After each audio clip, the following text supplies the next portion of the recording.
Hello बच्चों, Jenner diode circuit का जनवरी 19 JEE mains का ये प्रॉब्लम सॉल्व करते हैं। In the given circuit the current through zener diode is close to, 4 option दे रखे हैं। अब इस सर्किट में देखिए जेनर डायोड यहाँ पर है। जेनर डायोड का ये सिंबल होता है, ऐसा जो कुर्सी टाइप का होता है ना, वो है। और इसके बगल में एक वोल्टेज लिखा हुआ है। तो जब भी जेनर डायोड के बगल में वोल्टेज लिखा रहता है वो क्या हो जाता है, वो जेनर वोल्टेज हो जाता है। यानी कि अगर इस डायोड का रिवर्स ब्रेकडाउन होगा तो इसके अक्रॉस वोल्टेज फिक्स हो जाएगा, रेगुलेट हो जाएगा इतने वोल्टेज पे। लेकिन ध्यान रखिए ये कब होगा, अगर रिवर्स ब्रेकडाउन होगा तो। अगर रिवर्स ब्रेकडाउन नहीं हुआ है तब कुछ और कहानी होगी। अब क्वेश्चन में आपसे पूछा है कि इस जेनर डायोड से कितना करंट फ्लो करेगा। तो for the time being let's assume कि रिवर्स ब्रेकडाउन हो गया है, क्योंकि हम लोग वो अजम्पशन लेंगे तभी हम लोग अज्यूम कर सकते हैं कि इन दोनों पॉइंट्स के अक्रॉस वोल्टेज 10 वोल्ट होगा। तो अभी हम लोग उस अजम्पशन पे काम करते हैं कि मान लेते हैं कि ब्रेकडाउन हो गया है। ये अजम्पशन गलत है या सही बाद में पता चलेगा। अगर ये अजम्पशन सही नहीं है तो फिर हमें क्या करना होगा मैं बताऊंगा। तो मान लेते हैं कि इस जेनर डायोड का रिवर्स ब्रेकडाउन हो गया है। जैसे ही ब्रेकडाउन होगा तो इस पॉइंट के अक्रॉस वोल्टेज कितना होगा। ऑब्वियसली देखिए ये पूरा वायर जो है वो सेम पोटेंशियल पे होगा। तो इन दोनों पॉइंट के अक्रॉस वोल्टेज डिफरेंस है 10 वोल्ट। तो इन दोनों पॉइंट्स के अक्रॉस भी वोल्टेज डिफरेंस होगा 10 वोल्ट। तो ये जो R2 रजिस्टर है ना, इसमें करंट कितना होगा, इसका हम लोग नाम I2 दे दें। तो करंट हो जाएगा voltage difference across this register R2। Voltage difference कितना होगा, इस जेनर डायोड के रिवर्स वोल्टेज के बराबर होगा। क्योंकि अगर ब्रेकडाउन हुआ है तो ये जेनर डायोड क्या करेगा, वोल्टेज रेगुलेटर का काम करेगा। तो इस R2 रेजिस्टेंस से कितना करंट फ्लो करेगा, I2 उसका मैंने नाम दिया है, वो हो जाएगा 10 डिवाइडेड बाई 1500। इसको हम लोग मिली एम्पियर्स में लिखें तो ये हो जाएगा 20/3। This is equal to 6.66 milli ampere. इतना करंट फ्लो करेगा किसके थ्रू, इस रेजिस्टेंस R2 के थ्रू। अब इन दोनों पॉइंट के अक्रॉस वोल्टेज ड्रॉप कितना है 10 वोल्ट। यहाँ से आपने 12 वोल्ट का रिवर्स बायस दिया है, 12 वोल्ट का वोल्टेज दिया है। तो इस R1 के अक्रॉस, इसके अक्रॉस वोल्टेज ड्रॉप कितना होगा, 12 माइनस 10 कर दीजिए। तो इस R1 के अक्रॉस वोल्टेज ड्रॉप हो गया 2 वोल्ट। तो इस R1 के अक्रॉस वोल्टेज ड्रॉप हो गया 2 वोल्ट। तो इस R1 के थ्रू जो करंट फ्लो करेगा उसका नाम हम लोग दे दें I1। तो उसका वैल्यू क्या हो जाएगा, 2 वोल्ट डिवाइडेड बाई 500 ओम्स। इसकी वैल्यू आ जाएगी 4 मिली एम्पियर। तो अब देखिए सर्किट में क्या प्रॉब्लम हो रहा है। यहाँ से कितना करंट चला, यहाँ से चला 4 मिली एम्पियर। इस R2 में कितना करंट चाहिए, यहाँ चाहिए 6.66 मिली एम्पियर। तो क्या इतना करंट इस बैटरी से प्रोवाइड होगा, नहीं होगा ना। ये बैटरी तो 4 मिली एम्पियर करंट दे रहा है। आपको R2 के थ्रू कितना करंट चाहिए, 6.66 मिली एम्पियर्स। यानी कि हम लोगों ने जो शुरुआत में अजम्पशन लिया कि लेट्स अज्यूम कि इसका रिवर्स ब्रेकडाउन हो गया है एंड लेट्स अज्यूम कि इसके दोनों एंड के अक्रॉस वोल्टेज ड्रॉप 10 वोल्ट है, वो सारा अजम्पशन गलत है। यानी कि ये कैलकुलेशन गलत है, ये कैलकुलेशन भी गलत है। तो हमारा जो बेसिक अजम्पशन था वही गलत हो गया। इस जेनर डायोड का रिवर्स ब्रेकडाउन नहीं हुआ है।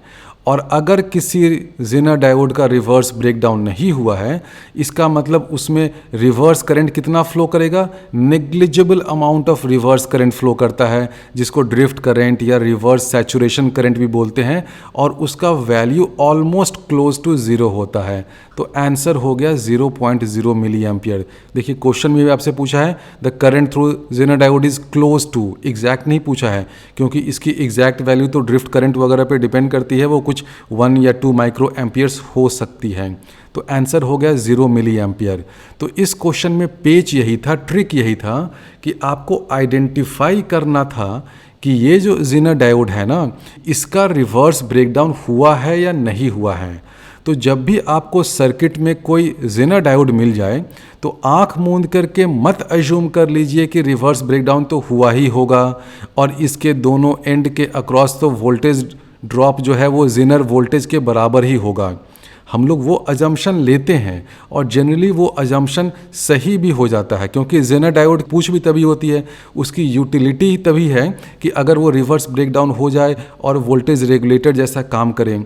लेकिन कभी कभी हाइपोथेटिकल सर्किट में या क्वेश्चंस में ऐसा आपको सर्किट मिल जाएगा कि जेनर डायोड होगा लेकिन उसका रिवर्स ब्रेकडाउन नहीं हुआ है। उस केस में करंट थ्रू जेनर डायोड कितना हो जाएगा, 0 मिली एम्पियर। और इस क्वेश्चन में ये भी देखिए कि यहाँ भी एक R2 रेजिस्टेंस दे रखा है, इसका कोई यूज़ नहीं है। यहाँ पर R2 के बदले कोई 50 किलो ओम या 72 किलो ओम कुछ भी रेजिस्टेंस दे देता तो भी क्वेश्चन में कोई फ़र्क नहीं होता। इन दोनों पॉइंट के अक्रॉस तो वोल्टेज ड्रॉप अगर ब्रेकडाउन हुआ है तो 10 ही रहता, लेकिन आप देख रहे हैं कि इस क्वेश्चन में रिवर्स ब्रेकडाउन नहीं हुआ है। रिवर्स ब्रेकडाउन क्यों नहीं हुआ है? क्योंकि देखिए जो रिवर्स वोल्टेज यहाँ से दिया गया है ना 12 वोल्ट है, ये इस जेनर ब्रेकडाउन वोल्टेज से बस थोड़ा सा ही ज़्यादा है और ये R1 भी तो कुछ वोल्टेज खा जाएगा। तो यहाँ पर अगर 12 के बदले 20 या 30 या 40 रहता तब शायद रिवर्स ब्रेकडाउन हो जाता। तो क्योंकि यहाँ पर रिवर्स वोल्टेज सिर्फ 12 वोल्ट दिया है और रिवर्स ब्रेकडाउन के लिए 10 वोल्ट चाहिए, तो इस सर्किट में इस जेनर डायोड का रिवर्स ब्रेकडाउन नहीं हुआ है। इसका मतलब इस डायोड के थ्रू करंट कितना होगा, 0 मिली एम्पियर। अप्रैल 19 का क्वेश्चन सॉल्व करते हैं। The figure represents a voltage regulator circuit using a zener diode. The breakdown voltage of the zener diode is 6 volt and the load resistance is RL is equal to 4 kilo ohm. लिख ही लेते हैं, ये है 4 kilo ओम और ये कितना है, R1 दे रखा है 1 किलो ओम, दोनों किलो ओम्स में है, इसलिए करंट जो आएगा वो मिली एम्पियर में आएगा। If the battery voltage varies from 8 volt to 16 volt, ये 8 से 16 वेरी कर रहा है, तो पूछा है कि what are the minimum and maximum values of the current through zener diode. अब इस क्वेश्चन में भी हम लोग इनिशियल एजम्पशन लेकर चलते हैं कि रिवर्स ब्रेकडाउन हो गया है, और हो सकता है कि इसमें ये एजम्पशन सही हो, क्योंकि ब्रेकडाउन वोल्टेज कितना है इसका ब्रेकडाउन वोल्टेज है 6, यहाँ पर 8 से 16 तक वेरी कर रहे हैं। और क्वेश्चन अभी आपको लिख रहा है कि the figure represents a voltage regulator circuit, यानी कि ये circuit as a voltage regulator काम कर रहा है, तो ज़्यादा चांसेज हैं कि यहाँ पर रिवर्स ब्रेकडाउन हो गया होगा। देख लेते हैं सर्किट को सॉल्व करके। तो सबसे पहले देखते हैं कि अगर वोल्टेज 8 वोल्ट हो तब क्या हो, क्योंकि वहीं पर खतरा होता है ना कि रिवर्स ब्रेकडाउन क्या पता शायद नहीं हुआ हो। इनपुट वोल्टेज 8 वोल्ट है और यहाँ पर जेनर ब्रेकडाउन वोल्टेज कितना है, 6 वोल्ट, यानी कि अगर ब्रेकडाउन हुआ है तो इन दोनों एंड के अक्रॉस वोल्टेज डिफरेंस कितना होगा, 6 वोल्ट। तो इस RI ये जो रेजिस्टेंस है इसके अक्रॉस वोल्टेज डिफरेंस कितना होगा, वोल्टेज ड्रॉप 2 वोल्ट हो गया। तो इसमें कितना करंट फ्लो करेगा, 2 volt divided by this resistance, यानी कि पहले केस में करंट इन द सर्किट, इसको हम लोग I1 लिख देते हैं, ये क्या हो जाएगा 2 वोल्ट डिवाइडेड बाय 1, यानी कि 2 मिली एम्पियर हो गया। अब ये जो RL है लोड रेजिस्टेंस, उसके थ्रू कितना करंट फ्लो करेगा, IL हो जाएगा 6 वोल्ट का वोल्टेज ड्रॉप होगा ना इन दोनों एंड के अक्रॉस। हम लोग अज्यूम कर रहे हैं कि ब्रेकडाउन हो गया है, अगर ये अजम्पशन गलत होगा तो कुछ गड़बड़ आपको यहाँ पे मिल जाएगा। तो अगर ब्रेकडाउन हुआ है तो इन दोनों एंड के अक्रॉस वोल्टेज ड्रॉप है 6 वोल्ट। इसमें करंट कितना हो जाएगा, 6 डिवाइडेड बाई 4 किलो ओम्स, यानी कि 6/4, this is equal to 1.5 milli ampere. तो देखिए इस सर्किट में रिवर्स ब्रेकडाउन हुआ है, क्योंकि 2 मिली एम्पियर का करंट यहाँ से गया, इसमें आ गया 1.5 मिली एम्पियर, यानी कि सर्किट में कोई गड़बड़ी नहीं हुई है। इसमें कितना करंट आएगा, 0.5 मिली एम्पियर। तो जब वोल्टेज मिनिमम पे है तो जेनर डायोड में कितना करंट फ्लो करेगा, 0.5 मिली एम्पियर, यानी कि ए या डी ऑप्शन सही है। अब यहाँ तक अगर आपको मिल गया तो आप वैसे भी देखकर बता सकते हैं कि डी ऑप्शन होना चाहिए, क्योंकि 0.5 मिली एम्पियर अगर मिनिमम करंट है, वोल्टेज को अगर आप 8 वोल्ट से बढ़ाएंगे तो करंट तो कुछ ज़्यादा बढ़ना चाहिए ना, सिर्फ 0.5 से बढ़ के 0.6 हो, ये तो भाई नाइंसाफ़ी होगी। क्योंकि आपने अगर जेनर डायोड का IV कैरेक्टरिस्टिक देखा होगा तो आपको याद होगा ना, उसका जो ग्राफ बनता है उसमें देखा होगा आपने कि करंट बिल्कुल ब्रेकडाउन होते ही धड़ाधड़ भागने लगता है, नेगेटिव डायरेक्शन में ही, लेकिन करंट की वैल्यू बहुत ज़्यादा हो जाती है। तो 0.5 से 0.6 बढ़े, ये तो भाई बहुत कम बढ़ा है, यानी कि ये तो गलत होगा, डी सही होगा। लेकिन ये तो बस तुक्का हो गया ना, मैं एग्जैक्ट वैल्यू कैलकुलेट करता हूँ कि जब वोल्टेज 16 पे है, मैक्सिमम पे है, तो कितना करंट होगा। अभी तो हमने फाइंड कर लिया जब वोल्टेज 8 पर है तो I minimum through the diode कितना हो जाएगा, आई डायोड हम लोग लिख देते हैं 0.5 मिली एम्पियर। अब वोल्टेज अगर 16 वोल्ट हो जाए तो अब देखिए क्या होगा। अब अगर एग्ज़ाम में आपके पास टाइम बिल्कुल नहीं हो और आपने 0.5 मिली एम्पियर आंसर फाइंड कर लिया है और ए और डी में ही देखना है और टाइम बिल्कुल ख़त्म हो रहा है, तो खटाक से डी कर दीजिए, क्योंकि जेनर डायोड में करंट बहुत तेज़ी से बढ़ता है। तो 0.5 अगर मिनिमम करंट है इस मैक्सिमम वोल्टेज पे तो 8.5 हो सकता है। 0.5 से सिर्फ 0.6 तक बढ़ना ये तो भाई गलत होगा। अब एग्जैक्ट देखते हैं कितना होगा। वोल्टेज अगर हमने 16 वोल्ट लगाया है तो इस RI के अक्रॉस वोल्टेज ड्रॉप कितना होगा, यहाँ और यहाँ इन दोनों पॉइंट के अक्रॉस तो वोल्टेज ड्रॉप 6 ही रहेगा, क्योंकि जेनर डायोड की यही तो खासियत होती है ना, इनपुट में आप कुछ भी वोल्टेज चेंज करते रहिए, ये एज अ वोल्टेज रेगुलेटर काम कर रहा है। यानी कि इस जेनर डायोड के अक्रॉस, इसके अक्रॉस यहाँ पर हर जगह वोल्टेज 6 पर फिक्स रहेगा। तो इसके अक्रॉस वोल्टेज ड्रॉप अगर 6 है तो इस इनपुट रेजिस्टेंस के अक्रॉस वोल्टेज ड्रॉप कितना होगा, 16 माइनस 6 10 वोल्ट। तो इसके थ्रू करंट कितना हो गया, उसका नाम दे दें I1, तो वो हो जाएगा 10/1 यानी कि 10 मिली एम्पियर। अब इस RL के थ्रू कितना करंट फ्लो करेगा, जितना पहले फ्लो कर रहा था, क्योंकि इस RL के अक्रॉस तो वोल्टेज ड्रॉप उतना ही रहेगा ना, 6 रहेगा। तो इसके अक्रॉस करंट कितना हो जाएगा, 6/4 यानी कि 1.5 मिली एम्पियर। तो IL हम लोग लिख सकते हैं 1.5 मिली एम्पियर होगा, जो पिछले केस में भी था। तो अब देखिए इस क्वेश्चन में क्या हुआ, यहाँ से चला कितना करंट 10 मिली एम्पियर, यहाँ पर कितना है, इसमें 1.5, तो इसमें कितना करंट होगा, ऑब्वियस सी बात है 10 माइनस 1.5 यानी कि 8.5 मिली एम्पियर। तो आंसर हो गया डी। JEE 19 का ये प्रॉब्लम सॉल्व करते हैं। Germanium and silicon diodes start conducting at 0.3 volt and 0.7 volt respectively. ये जो वोल्टेज है ना, थियरी में जो मैंने बताया था ना, एक कट इन वोल्टेज होता है कि इससे ज़्यादा फॉरवर्ड बायस करिएगा तभी डायोड कंडक्ट करने लगेगा। या आप इसको ऐसे भी समझ सकते हैं कि अगर डायोड फॉरवर्ड बायस हो गया, करंट उसके थ्रू धनाधन फ्लो कर रहा है, तो voltage drop across the diode germanium के केस में 0.3 होता है और सिलिकॉन के केस में 0.7 होता है। कहीं कहीं इस वैल्यू को 0.6 भी लेते हैं, अप्रॉक्सीमेट वैल्यू है, तो 0.6 से 0.7 तक सिलिकॉन का होता है, जर्मेनियम का 0.3 वोल्ट के आसपास होता है। अब इस सर्किट में क्या दे रखा है, in the following figure if germanium diode connection are reversed, यानी कि पहले तो कनेक्शन ऐसे हैं, बाद में क्या किया कि इसके कनेक्शन को उल्टा कर दिया, यानी कि इसका अभी क्या है, ये P वाला साइड इधर है, तो बाद में क्या करेगा कि N वाले साइड को इधर कर दे, यानी कि ऐसा कुछ बना दे। तो पूछा है कि the value of V0 changes by, कितने से वैल्यू ऑफ V0 चेंज करेगा। अब पहले तो ये सोचिए कि V0 की वैल्यू फर्स्ट केस में क्या होगी और सेकेंड केस में क्या होगी, और अगर चेंज करेगी भी तो क्यों करेगी।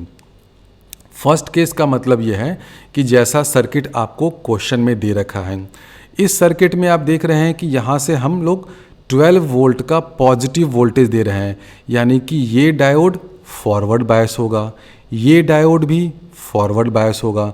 लेकिन अब दोनों में देखिए कुछ अंतर होगा। क्या अंतर होगा मैं बताता हूँ। जर्मेनियम जो है फॉरवर्ड बायस होने में कंडक्ट करने लगता है और इसके अक्रॉस वोल्टेज हो जाता है 0.3 वोल्ट। इस सिलिकॉन के अक्रॉस जो वोल्टेज है वो कितना होता है, अगर ये कंडक्ट करेगा तो 0.7 वोल्ट। अब यहाँ से जो फॉरवर्ड बायस मिला, पॉजिटिव वोल्टेज मिला, तो पहले कंडक्शन कौन स्टार्ट करेगा, जर्मेनियम स्टार्ट करेगा, क्योंकि जर्मेनियम को कम वोल्टेज चाहिए ना कंडक्शन स्टार्ट करने के लिए। फॉरवर्ड बायस होने के लिए जर्मेनियम को 0.3 वोल्ट का ही डिफरेंस चाहिए। जब जर्मेनियम डायोड फॉरवर्ड बायस हो गया तो इसके थ्रू धनाधन करंट फ्लो करेगा, धनाधन इसके थ्रू करंट फ्लो करने लगा, तो इस जर्मेनियम डायोड के दोनों एंड्स के अक्रॉस वोल्टेज ड्रॉप कितना होगा, 0.3 वोल्ट होगा। और ये वोल्टेज ड्रॉप ऑलमोस्ट कांस्टेंट ही रहेगा। क्यों कांस्टेंट रहेगा? क्योंकि हम लोग IV characteristic of a diode देखते हैं तो वो कैसा होता है, कुछ इस तरह का होता है ना। ये कट इन वोल्टेज जो भी 0.3 वगैरह है वो है, उसके बाद ऑलमोस्ट ये स्ट्रेट लाइन का ग्राफ बन जाता है, यानी कि करंट कितना भी बढ़े ये वाला वोल्टेज नहीं बढ़ता है, नेग्लिजिबल बढ़ता है। और यहाँ पर बहुत ज़्यादा तो करंट बढ़ेगा नहीं ना, क्योंकि वोल्टेज तो लिमिटेड ही है, 12 वोल्ट ही है, यानी कि कहीं पर जाकर रुक जाएगा।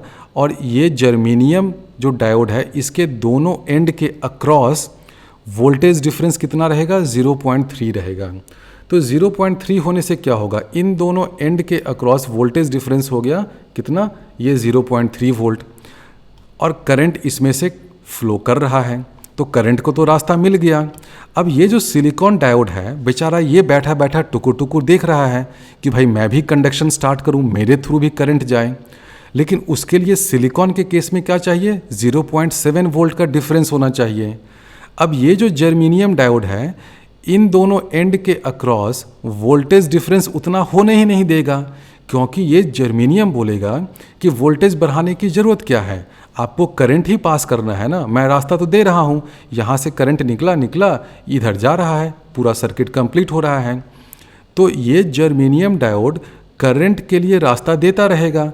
करंट इससे फ्लो कर रहा है, करंट इससे फ्लो कर रहा है जर्मेनियम डायोड से, तो क्या होगा, इसके दोनों एंड के अक्रॉस वोल्टेज डिफरेंस 0.3 पे ही रहेगा। अब ये सिलिकॉन तो कंडक्ट करेगा ही नहीं, क्योंकि सिलिकॉन तो तब कंडक्ट करता ना जब इसका कट इन वोल्टेज कितना है, इसका कट इन वोल्टेज 0.7 वोल्ट, उस 0.7 वोल्ट से ज़्यादा इन दोनों एंड के अक्रॉस वोल्टेज डिफरेंस आए।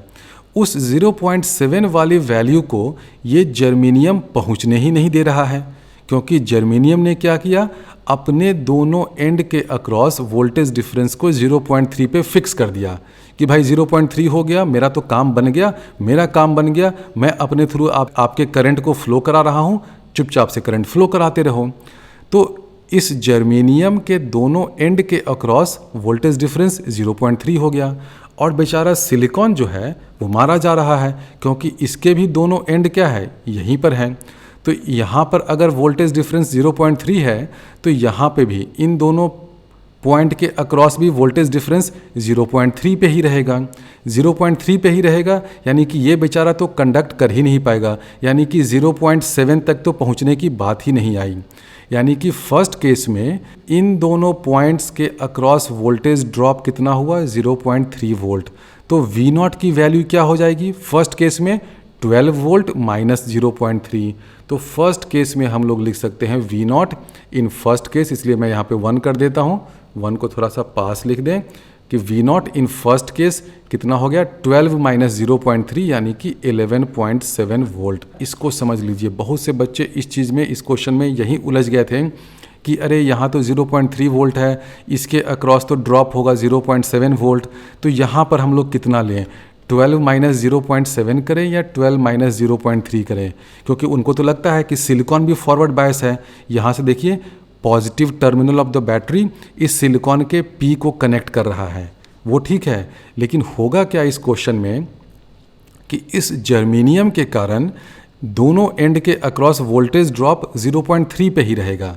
वोल्टेज ड्रॉप 0.3 पे रहेगा, इसका मतलब इस सिलिकॉन डायोड के दोनों एंड के अक्रॉस वोल्टेज कभी 0.7 पहुंच ही नहीं पाया, यानी कि वोल्टेज जो है इस सिलिकॉन के कट इन वोल्टेज या ब्रेक इन वोल्टेज उससे क्रॉस कर ही नहीं पाया, यानी कि ये सिलिकॉन तो बेचारा कंडक्ट कर ही नहीं पाएगा, ये भी 0.3 वोल्टेज लेकर बैठा रहेगा। तो V0 की वैल्यू क्या हो जाएगी, V0 की वैल्यू हो जाएगी 11.7 वोल्ट फर्स्ट केस में। सेकेंड केस में देखिए क्या होगा, सेकेंड केस में होगा ये कि ये जर्मेनियम को आपने रिवर्स कर दिया है, ऐसे कर दिया है। जब आपने इसको रिवर्स कर दिया तो ऑब्वियसली ये जर्मेनियम तो अब रिवर्स बायस हो गया, अब करंट इसके थ्रू तो जाएगा नहीं, तो अब करंट को मजबूरी हो गई कि इस सिलिकॉन के थ्रू जाए। तो अब तक जो करंट इस सिलिकॉन को दुत्कार रहा था कि भागो मैं तुम्हारे से नहीं पास करूंगा, अब इस सर्किट में करंट की मजबूरी है कि वो सिलिकॉन के रास्ते ही जाए, क्योंकि जर्मेनियम तो मुंह फुलाकर बैठ गया, अब उसने अपना रिवर्स बायस कर लिया है। तो जर्मेनियम क्योंकि रिवर्स बायस हो गया तो सेकेंड केस में करंट सिलिकॉन के थ्रू फ्लो करेगा। इस सिलिकॉन के थ्रू फ्लो करेगा तो सिलिकॉन तो बोलेगा कि अच्छा मेरे थ्रू करंट फ्लो कराना है तो कीमत देनी पड़ेगी। कितनी कीमत? इसके दोनों एंड के अक्रॉस वोल्टेज ड्रॉप हो जाएगा 0.7 वोल्ट। तो सेकेंड केस में V0 की वैल्यू क्या हो जाएगी? V0 इन सेकेंड केस कितना हो जाएगा? बहुत सिंपल है, 12 वोल्ट माइनस 0.7 यानी कि सेकेंड केस में हो जाएगा ये 12 माइनस 0.7 यानी कि 11.3 वोल्ट।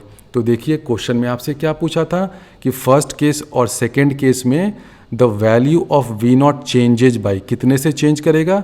पहले था 11.7 अब हो गया 11.3 यानी कि वैल्यू चेंज करेगा 0.4 वोल्ट से। तो ये बहुत ही अच्छा ट्रिकी सा क्वेश्चन था, छोटा सा, लेकिन इसमें पेच ये था कि फर्स्ट केस में जर्मेनियम डायोड के थ्रू करंट फ्लो कर रहा है और सेकेंड केस में सिलिकॉन डायोड के थ्रू करंट फ्लो कर रहा है। इस 5K का यहाँ पर कोई रेलेवेंस नहीं है क्योंकि V0 क्या हो जाएगा? This voltage minus voltage drop across the diode. First case में हम लोग लेंगे voltage drop across germanium diode क्योंकि करंट जर्मेनियम के थ्रू फ्लो कर रहा है। सेकेंड केस में हम लोग लेंगे voltage drop across silicon diode क्योंकि करंट सिलिकॉन के थ्रू फ्लो कर रहा है।